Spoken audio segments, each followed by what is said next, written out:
to order, and then citizen comments. Opportunity for citizens to address the board with comments and or questions. Citizens are asked to limit their time to 3 minutes each. I have something we received it previously to the last meeting, but due to technical difficulties, I was not able to see it. So I'm going to read an email that we received from Crystal Nielsen, Vice President of the beautiful downtown Lewiston.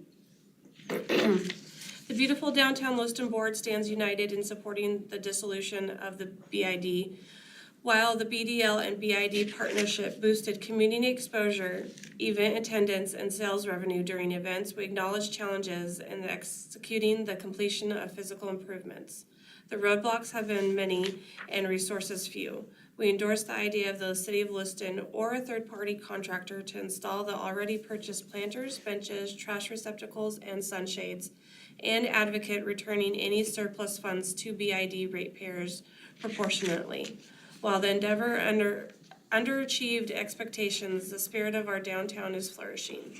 Thank you to the BID Advisory Board and the city staff for your result, time, attention.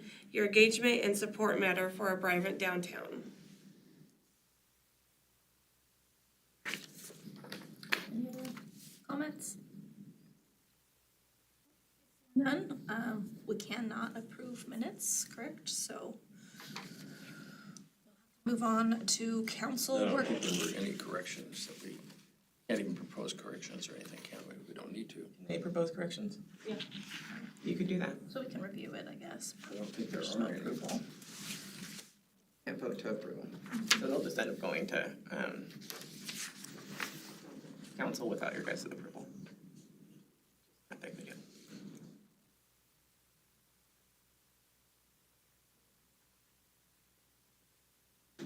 Madam Chair? Do we have somewhere in here to officially accept a resignation from, so that it shows in the minutes?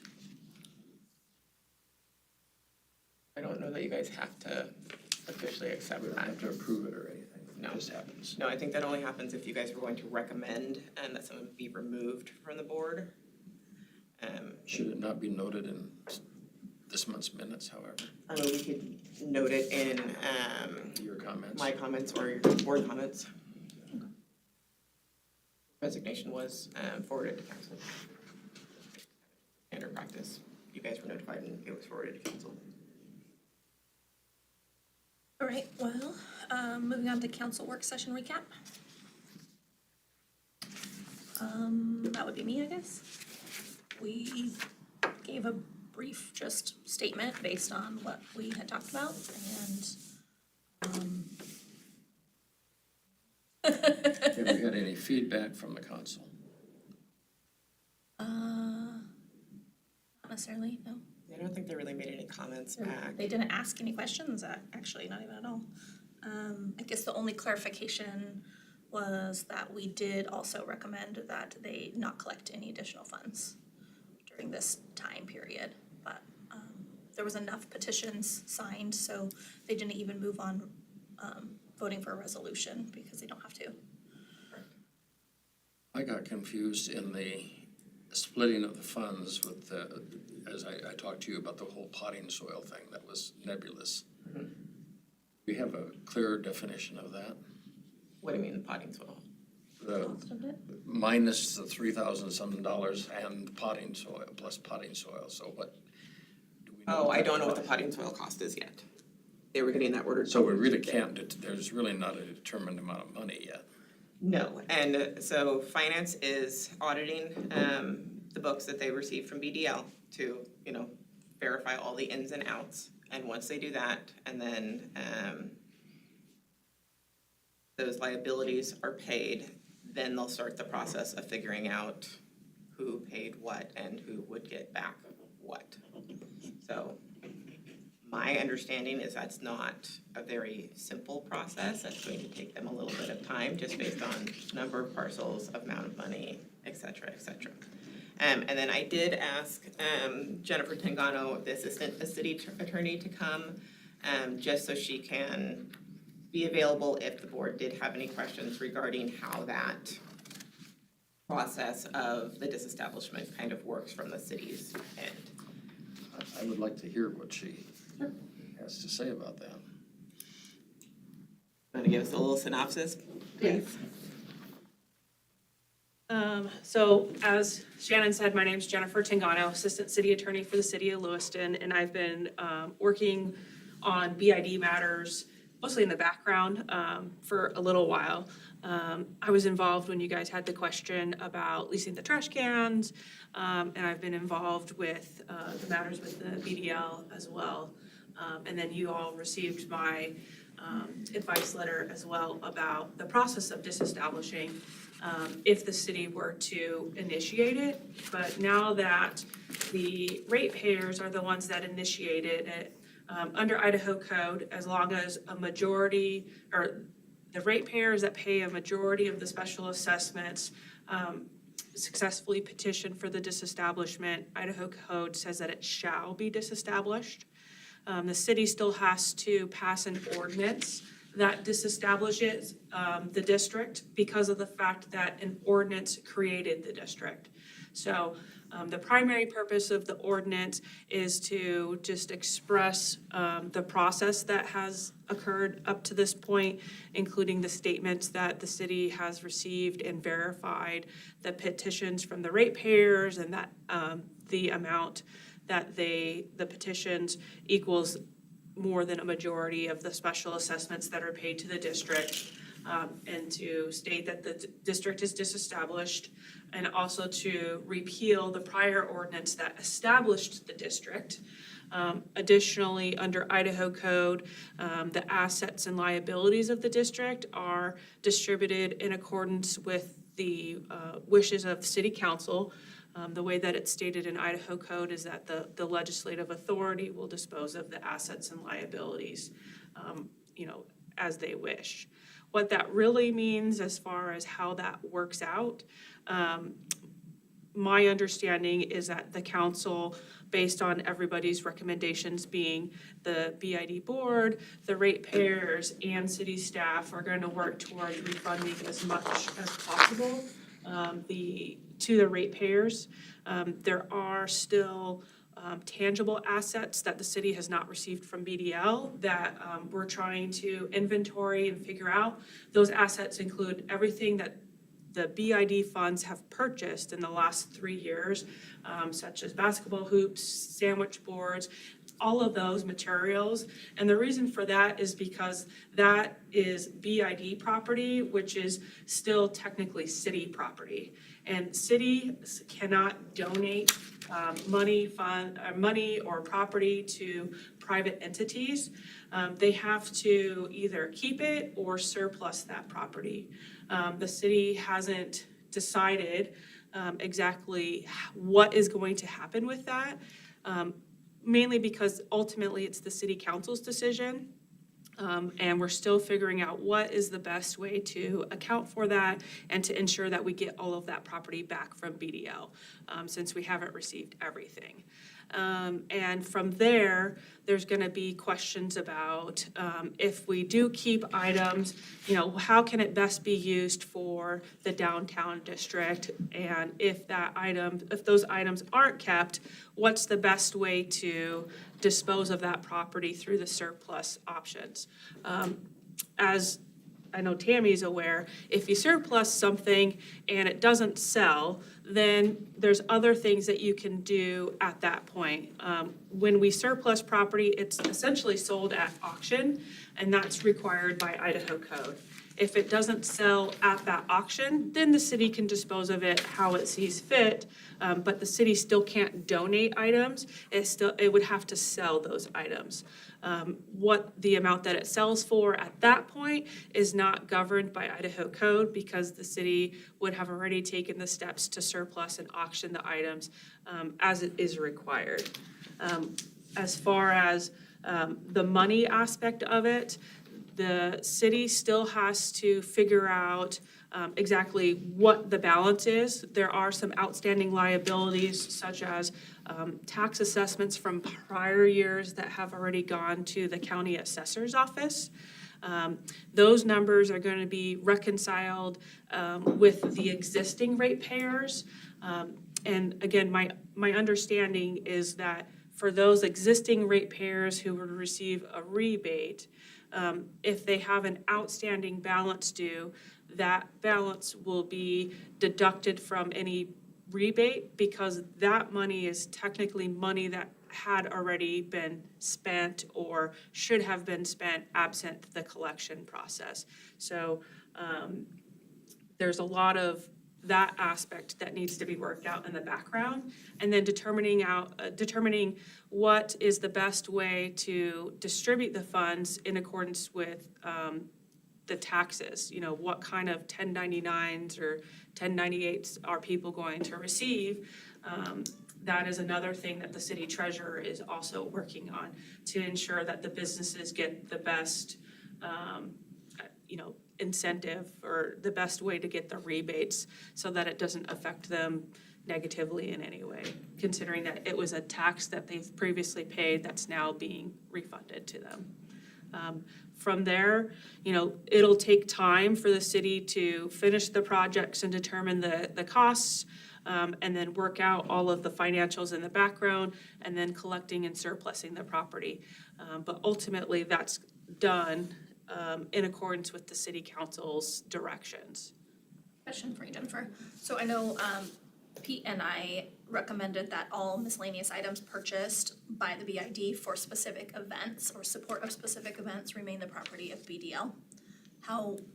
So BID property would become city property? Yes, all BID property, because it's city collected tax money, is still technically city property. Everything that's been bought through the BID uses city funds in the sense that it is government funds. So then it in fact basically negates the positive purpose that we had for some like basketball hoops. How would Hot August hoops happen if we are short now the half of the basketball hoops that BID were basically sponsored the purchase of? Well, the BID did purchase those assets, and so BDL would have the opportunity to purchase them at a surplus auction. But it's the Idaho Constitution that prohibits cities from donating anything to private entities. Cities can enter into service contracts, but they can't donate anything, and they can't enter into contracts as a way to circumvent the donation requirements or donation prohibitions. Those would have been nice things to know in the beginning, right? Why would we have purchased things like that if? They just can't do a cooperative My headache. venture with Heck. I'm sorry. they can't do a cooperative venture with BDL? Yeah. The city does have a service contract with BDL at the moment. As far as what the city could do with those assets, we're still pretty in the initial stages of figuring out what to do with that property. And so, I can't say what the possibilities are because we haven't yet sat and brainstormed, what we can do with different items because the city doesn't exactly know all of the items that there are. We do know that there are some basketball hoops and sandwich boards because some of that is, we can figure out from invoices. But, unfortunately, the city our hands are tied about donations. But they could at some point, if they wish to, lend all of those things back for events, right? That would technically be considered a donation. And so that is also part of the problem. The city can't donate things even on a temporary basis. That's why city doesn't, sponsor events or things like that directly because of those prohibitions. We have to actually have some kind of service that's being rendered to the city in order for the city to pay its money or give its resources. Madam Chair, if I may. Did the city receive a list of assets from BDL? No, we have not. Katie is working through that by looking through the invoices from the best of my knowledge. That brings up a question that I haven't thought of before. So since the city already has a service contract with BDL, would it be possible for, like, moving forward, like next year's service contract, for those items that are like specifically for events, like Tammy said, like the basketball hoops, would there be a way to work that into that service contract, that part of that contract is the use of those items? There might be, we just have to examine the circumstances a little bit more to make sure that it's not a donation of resources as a Okay. part of the service contract. We have to, Make sure that it fits the language, because I thought the service contract covered like them doing events, and so, so the city pays them to host certain events. As far as whether or not that would also include them using city property for those events, again, we have to look into it, and it might be something where we, make sure that it's clear that they're still providing the service and that we're not donating resources as a part of those events. Could it be payment for those events as part of the, I mean, the events, you get X number of dollars plus the use of? That, again, I'd have to look into because it could be shown, it could be alleged or seen that giving those items for those events might still be a donation that's thinly veiled with the service contract. A lot of the things we purchased were never, we had known that there had to be a list, right? Right. Of, Well, I mean, is it gonna be down to like tape guns and posters that obviously have been used and no longer So- exist? I don't know what. in Jennifer and I talking, after this kind of came to light, my understanding, and correct me if I am wrong, is that like consumables, so things that are used once and that can't be used again, would not be included in, like those tangible items. Okay. Because those would be similar to like, you know, radio ads or newspaper ads and stuff like that, you know, it's a one-off situation. I think these are more the things that could be used again and again. But basketball hoops are a big one. Yes. And if I don't remember for sure, but I know, I think BID purchased so many of them, BDL purchased so many of them, and maybe even the partner group maybe sponsored some of the purchases. Yeah, so I've just started the process of going through all of the previous packets and pulling the invoices that the BID board paid and figuring out what items match those invoices. I think, if I may, we need to know all this first and to be Right. able to form a plan. We have nothing sitting in front of us right now except for, I think we have some hoops, I think we have some stuff. We need to know what we have so we can form a plan. And I would hope that the city would want to work with everybody to make it the best for the community. Yeah. Because, you know, that's what we're all doing, right? And so, working together, but we don't know what we're working on right now. We don't have that list. They don't have everything balanced and ready to go, So so. the accounting doesn't appear to have just a list of assets. Not that I'm aware of, no. You see where I'm getting at, like, we're just talking now, we don't, which is great, we need to know what we're doing, but we can't make any decisions Right. until we know what we're dealing I'm with. just concerned that somewhere there needs to be a list of tangible assets. Is there a way that we can put a timeline on that and get them by our next meeting or something? It's likely that you're not gonna have another meeting. Yeah, this is Chris's My contract. understanding as well, and I say my understanding because nothing's concrete. But my understanding is that the ordinance to disestablish the BID will be on the agenda for the 26th of February, which will then officially disestablish the district. It'll dissolve the advisory board, and then at that time, there will also be the recommendations from city council on what to do with the assets and liabilities. I know from my own recommendations, you know, this, and working with Katie and Shannon, we're gonna try as much as possible to distribute and dispose of those assets with the downtown district in mind and to best support the continued development and the, you know, the ideals behind the district as the city disposes of that property. Oh, that's fun. That's an awkward thing, because we've asked for accounting, and we don't have it before we dissolve, and yet the people who put us here expect that from us. So then now they're gonna expect it from the city, so how do the citizens or the ratepayers get that accountability? They would go to council. Pardon? They would go to council. And to answer that too, the request for a full accounting of what's been done the last couple of years, BDL is the one that's been the administrator and been the one doing that stuff. So that accounting would most appropriately come from BDL because the city wasn't the one that was making those purchases, keeping those records. That was the administrator that was doing it at that time. And the city only has the records that have been given to it.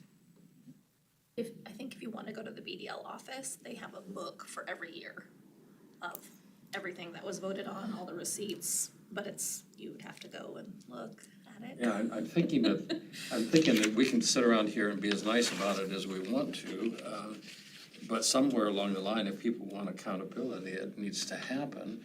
And how does it need to happen? So that becomes a BDL responsibility. Yeah, and I'm sure they're working through the end of the year stuff for whatever. for So what it they're seems, gonna- it just seems odd that it's going on in two places. It could be done cooperatively and. It sounds That's like not- the city will have to do the final accounting for the closeout of the BID, but BDL will still do the final report till the end of '23.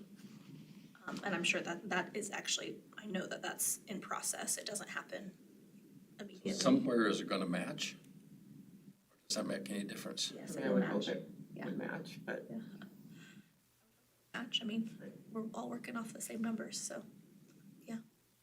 It's just where you get, there are two items here that are concerning me. One of them is the confidence level that everything is okay, because that's protection of everybody involved, including BDL. And the other one is that we find a way for all of those things that we have supported to, and that we have recognized have been successful, are allowed to continue in a form that is successful. I mean, we can't control what the BDL board wishes to do in its future, but my understanding is that those events that have been highly successful will continue. Unless you take away their equipment. Pardon? Unless you take away their equipment. Well, that's an interesting concept that. Yeah. Well, and that's the thing though, it wasn't their equipment, it was the district's equipment and the ratepayers' equipment. And I'm sure the ratepayers don't give a hoot about how many hoops are out there, you know? I don't think that was the question. I don't think that was the You question. gotta make it happen legally and through the right Right. channels. yeah, I So mean, and that's what it is, and that's why what- Jennifer's here is because If I it's had everything in moving front of through me. the legal process that we have to follow by state, Idaho State Code. These are the things that we are finding, and these are the things that we are trying to get organized and make sure are accounted for so that it is timing's done bad. correct. It's not awesome, but, I mean, so this would have had to happen regardless of there being a recommendation to close early, regardless there being a petition to close early. At some point, when this closed, all of these things would have had to happen anyways. Right? Record keeping. Or- Yes, having to do it kind of in a crunch situation is probably not ideal, but we are working through it and trying to make sure that everything is accounted for and that we are following all the legal codes that we have to follow so that things get done correctly. I'm just sure, I can't speak for them, but it just seems odd to me that the ratepayers who signed the petition to dissolve would have had in their mind, let's go after all of these hoops and all of these things. I don't think a single ratepayer that I know of would, because success of those events is paramount, and they've been successful. So it's, I think it's just another testament to not knowing what we really were into with a BID and what those, it's obvious to me that somewhere along the line in the creation of this whole structure, there was planning piece missing. about it now. Now we can just try and fix what we have in front of us, so. I guess one thing in this might be a good time to talk about it. So generally, I think it's Presnell Engage does a end of year financial review. Do they still need to do that for 2023 since the city took that over? I mean, I just, what would be the direction to give BDL on, do they need to turn that in and have Presnell Engage do the 23? So Or, I don't know if that's going to happen, because I don't know if that was included as one of the conditions as part of the termination of BDL's administration for the district. With the termination agreement, BDL's obligations to the district also terminated. And that's why the city treasurer is working to reconcile the records that they have received with the account balances and the transactions that they've received as well. Beyond that, you know, I don't know what BDL is doing on its own internally for its own financial accounting, but the city, with the termination of BDL's obligations to administer the district, you know, they wouldn't have any continuing obligations to do activities on behalf of the district. just that straightforward, you know, direction of, do you need to do it or not need to do it was kind of important. Just sitting there waiting, well, we Right. need to have all these financials, yeah, what are we doing? Okay. Perfect. So it's a double obligation somewhere along the line, because the BDL people will probably want their own accounting. And the city will certainly be audited, and it'll be part of the city audit. I'm working through another dissolution of an organization, and we're going through the same thing, you know, and there are people who are standing out there arguing about what was paid for pizzas and what was done for this and done for that, and it's gotten ugly, very honestly.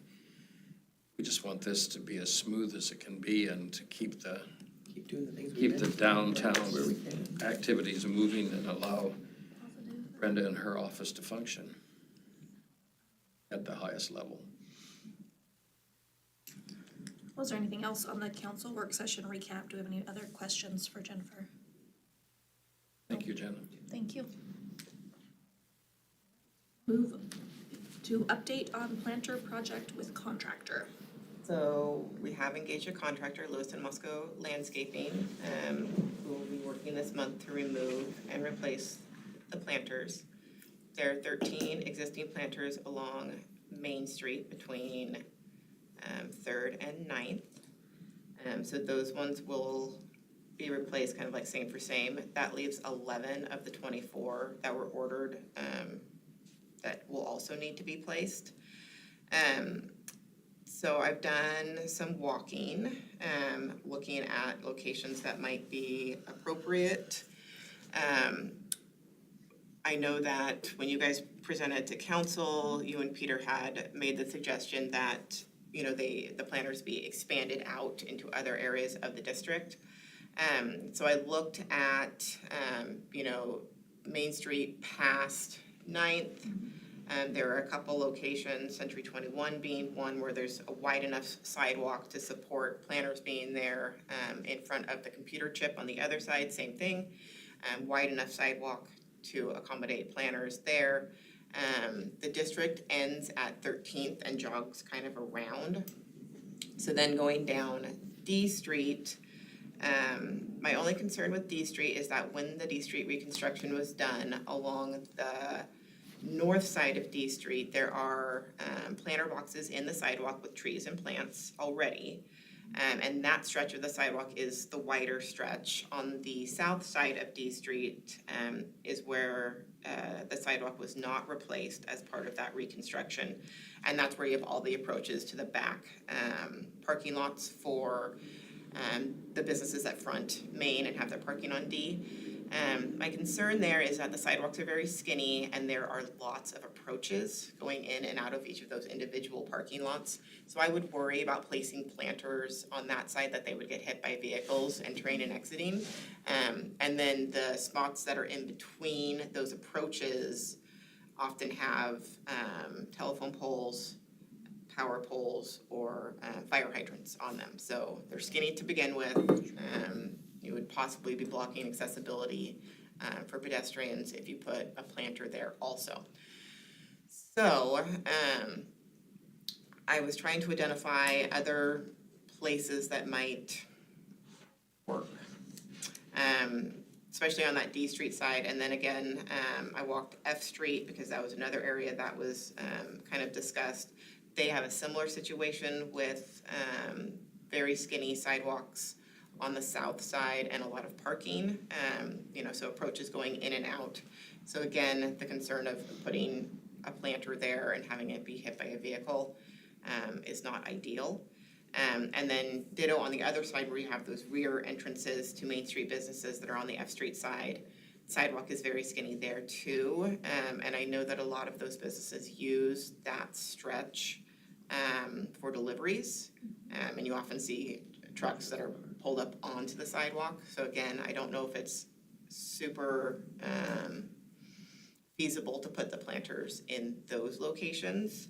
I did think that the corner of 8th and D Street at the crosswalk, so like across from Follett's, where the parking lot for Avista is, that might be another location that would be okay and you probably wouldn't hit anything. There might be the opportunity to put one in front of Marshall's, which is right down from the 9th and D crosswalk. I'm not 100% sure about that location. I know that he does use that for people to drop off, and so people do park on that concrete apron he has in front of his shop.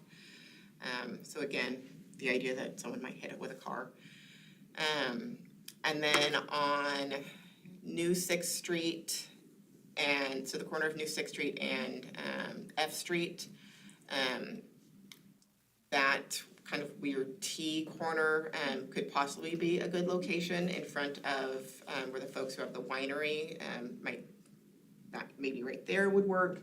I don't know if you would want to do it on the other side, on the back of the Osmer building, the one that the Maters own, because I'm pretty sure someone parks right there. And again, going around that corner, I think that could be problematic.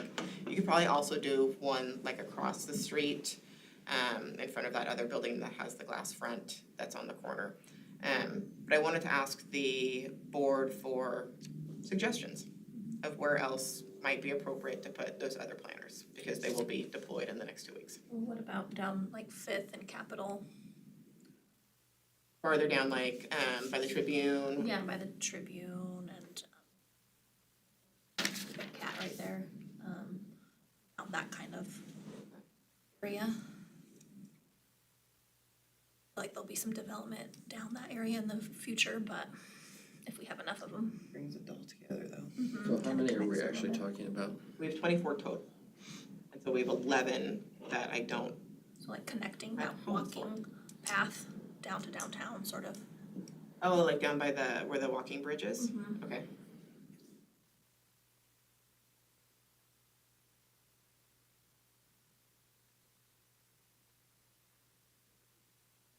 And then what was my other thought? Oh, so the other, I guess, ideas I had, just in walking around and, looking at places that don't have trees or in sidewalk planters or businesses that have not done any other sort of like beautification in front of their areas, would be like 9th, going kind of towards the 9th Street grade. So you have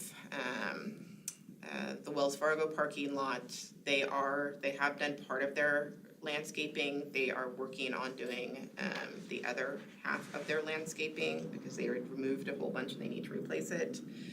But farther than that, maybe around the Bob Jackson's area might be appropriate. That's kind of a desert-ish landscaping. So that might be an idea. Around Freedom, they do have trees, but I don't think they have any planters, so that might be an idea.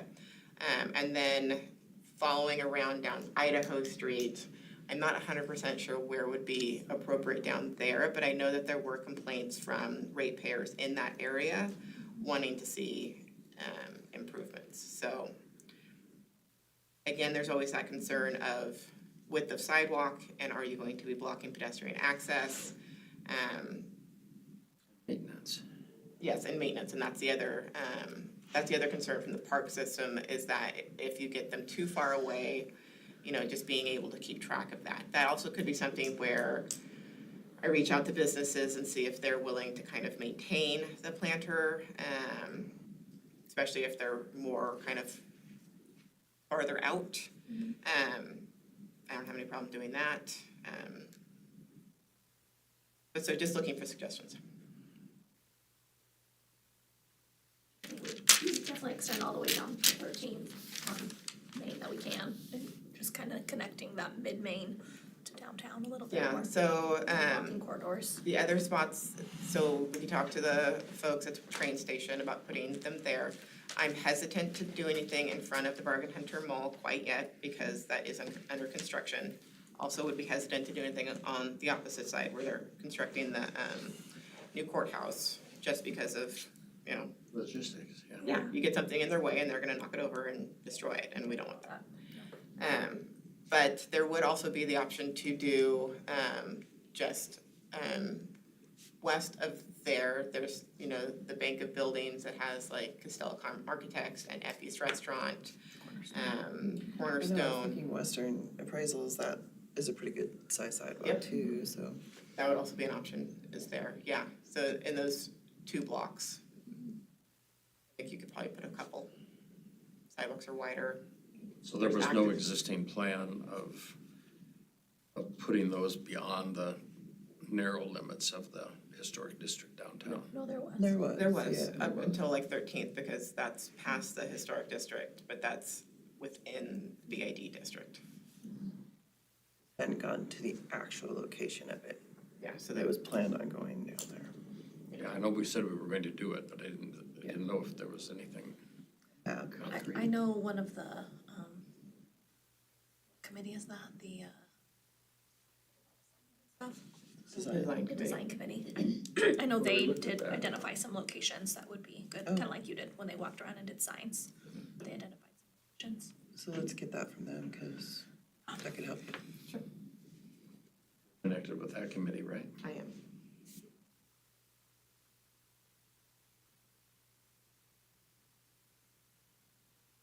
So what is the projected timeline, set beginning now and? Yeah, I asked them to be done by March 1. So I need to come up with a map so that they have a map to go, and then they're going to schedule a time with, some of the existing planners have irrigation, and so they have to coordinate their removal with the plumber being able to come the next day and cap irrigation lines. And doing nighttime removal so that they don't impede traffic. Planners are big. Cross. Perfect. Okay, that's all I have. Okay. Board member comments.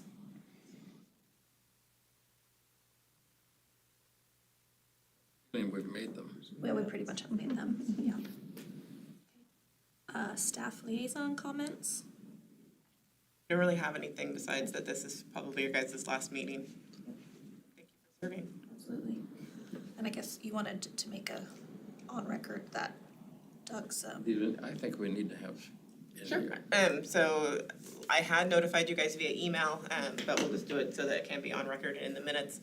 Doug Bauer did submit his resignation from the board because he is relocating to Arizona, so. That was effective immediately, so. And that was effective immediately. He did turn that into me after the last meeting on the 23rd. Out for quorum today, so. we still One more Great. person. all right, okay, so I'll move to adjourn. can we do that? Oh, Just, we're adjourned. We're just adjourned. oh, that's it. Why is it?